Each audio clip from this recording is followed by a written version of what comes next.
Friends, welcome back to my channel. അപ്പോൾ എല്ലാവർക്കും സുഖമാണല്ലോ അല്ലേ? എല്ലാവരും സേഫാണെന്ന് വിചാരിക്കുന്നു.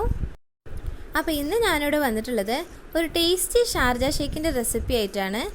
നമുക്ക് കടയിൽ നിന്നൊക്കെ വാങ്ങിക്കാൻ കിട്ടുന്ന അതേ ടേസ്റ്റ് നമുക്കിത് വീട്ടിലുണ്ടാക്കാം. അപ്പോൾ നമുക്കിതിനേക്ക് ആവശ്യമായിട്ടുള്ള സാധനങ്ങൾ എന്തൊക്കെയാണെന്ന് നോക്കാം. ഞാൻ 1/2 ലിറ്റർ കട്ടപ്പാൽ എടുത്തിട്ടുണ്ട്, ഒരു 3/4 കപ്പ് പഞ്ചസാര, ഒരു 5 രൂപയുടെ ബൂസ്റ്റാണിത്, ഒരു 10 ചെറുപഴം തൊലി കളഞ്ഞെടുത്ത് വെച്ചിട്ടുള്ളതാണ്. ആദ്യം നമുക്കിതൊന്ന് മുറിച്ചെടുക്കണം. ഇനി ഈ മുറിച്ചെടുത്തത് ഞാനൊരു മിക്സിയുടെ ജാറിലോട്ട് ഇട്ട് കൊടുക്കുകയാണ്. ആദ്യം നമുക്ക് ഈ പഴം ഒന്ന് കുറച്ച് വെള്ളത്തിലൊന്ന് അടിച്ചെടുക്കണം, അല്ലെങ്കിൽ പഴം ശരിക്ക് അടിഞ്ഞിട്ടില്ല. അപ്പോൾ ഞാൻ കുറച്ച് വെള്ളം ഒഴിച്ചിട്ട് ഇതൊന്ന് അടിച്ചെടുത്തിട്ടുണ്ട്. ഇനി ഇതിലേക്ക് ഞാൻ നമ്മുടെ കട്ടപ്പാൽ ചേർത്ത് കൊടുക്കുകയാണ്.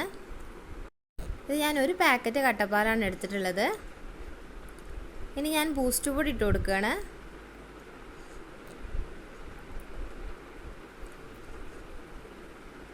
ഇനി ഇതിലേക്ക് നമുക്ക് പഞ്ചസാര ഇട്ട് കൊടുക്കാം. പഞ്ചസാര ഓരോരുത്തരുടെ ആവശ്യത്തിനനുസരിച്ച് ഇട്ട് കൊടുക്കാവുന്നതേ ഉള്ളൂ. ഞാനിവിടെ 3/4 കപ്പ് പഞ്ചസാരയാണ് എടുത്തിട്ടുള്ളത്. ഇനി നമുക്കിതൊന്ന് അടിച്ചെടുക്കാം. അങ്ങനെ നമ്മുടെ ടേസ്റ്റി ഷാർജ ഷേക്ക് ഇവിടെ റെഡി ആയിട്ടുണ്ട്. നമ്മൾ കടയിൽ നിന്നൊക്കെ വാങ്ങിക്കാൻ കിട്ടുന്ന അതേ ടേസ്റ്റിലാണ് നമ്മൾ ഉണ്ടാക്കിയെടുത്തിട്ടുള്ളത്. നല്ല ടേസ്റ്റി ആയിട്ടുള്ളൊരു ഷേക്കാണിത്. നമുക്ക് കുട്ടികൾക്കൊക്കെ വീട്ടിൽ നിന്ന് തന്നെ നല്ല രീതിയിൽ നമുക്കിത് ഉണ്ടാക്കി കൊടുക്കാവുന്നതേ ഉള്ളൂ. അപ്പോൾ ഇഷ്ടമായെങ്കിൽ ലൈക്ക് ചെയ്യുക, ഫ്രണ്ട്സിനും റിലേറ്റീവ്സിനൊക്കെ ഷെയർ ചെയ്യാൻ മറക്കരുത്. ഇനിയും എൻ്റെ ചാനൽ സബ്സ്ക്രൈബ് ചെയ്യാത്തവരുണ്ടെങ്കിൽ സബ്സ്ക്രൈബ് ചെയ്യുക. കൂടെ ആ ബെല്ലൈക്കൺ കൂടി ഒന്ന് ക്ലിക്ക് ചെയ്ത് അതിൽ ഓൾ എന്നുള്ള ഓപ്ഷൻ ക്ലിക്ക് ചെയ്താൽ എൻ്റെ എല്ലാ പുതിയ ന്യൂ വീഡിയോസും അപ്ലോഡ് ചെയ്യുമ്പോൾ നിങ്ങൾക്ക് നോട്ടിഫിക്കേഷൻ വരുന്നതാണ്. അപ്പോൾ താങ്ക് യു.